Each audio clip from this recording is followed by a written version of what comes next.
Welcome to new TV Telugu. వారం రోజుల పర్యటన నిమిత్తం తెలంగాణ ముఖ్యమంత్రి రేవంత్ రెడ్డి బృందం జపాన్ చేరుకుంది. టోట్కోలోని 100 ఏళ్ల చరిత్ర కలిగిన ఇండియా హౌస్ లో భారత రాయబారి సిబు జార్జ్తో సీఎం బృందం సమావేశమైంది. ఈ సందర్భంగా సీఎం రేవంత్ బృందానికి ఎంబసీలో విందు భోజనం ఏర్పాటు చేశారు. DMK MP Kanimozhi, Congress MP K Raghuveera Reddy, మాజీ మంత్రి నెపోలియన్, పలువురు అధికారులు ఈ విందులో పాల్గొన్నారు. సీఎం రేవంత్ రెడ్డి ఏప్రిల్ 22 వరకు జపాన్ పర్యటనలో ఉండనున్నారు. Tokyo, Osaka, Hiroshima, Mount Fuji ప్రాంతాల్లో సీఎం రేవంత్ రెడ్డి బృందం పర్యటించనుంది. ఒసాకా వరల్డ్స్ ఎక్స్పో 2025లో తెలంగాణ పెవిలియన్ను ప్రారంభిస్తారు. ఈ సందర్భంగా జపాన్లోని ప్రముఖ కంపెనీలు, పారిశ్రామికవేత్తలతో సమావేశాలు నిర్వహిస్తారు.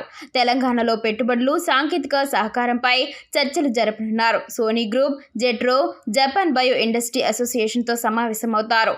ఆ తర్వాత టోక్యో పవర్నర్తో భేటీ అవుతారు. టయోటా, ఐసిన్, ఎన్టీటా సీఈఓలతో చర్చలు జరుపుతారు. ఏప్రిల్ 20న కిటిక్యూ మేయర్తో సమావేశమవుతారు. ఏకోటౌన్ ప్రాజెక్టుపై చర్చలు జరుపుతారు. మొరసాకి రివర్ మ్యూజియం, ఎన్విరాన్మెంట్ మ్యూజియంను సందర్శిస్తారు. ఏప్రిల్ 21న ఒసాకా వరల్డ్ ఎక్స్పోలో తెలంగాణ పెవిలియన్ను సీఎం రేవంత్ రెడ్డి ప్రారంభిస్తారు. ఆ తర్వాత ఒసాకా రివర్ ఫ్రంట్ను సందర్శిస్తారు. ఏప్రిల్ 22న వైస్ గవర్నర్, అసెంబ్లీ చైర్మన్తో భేటీ అవుతారు.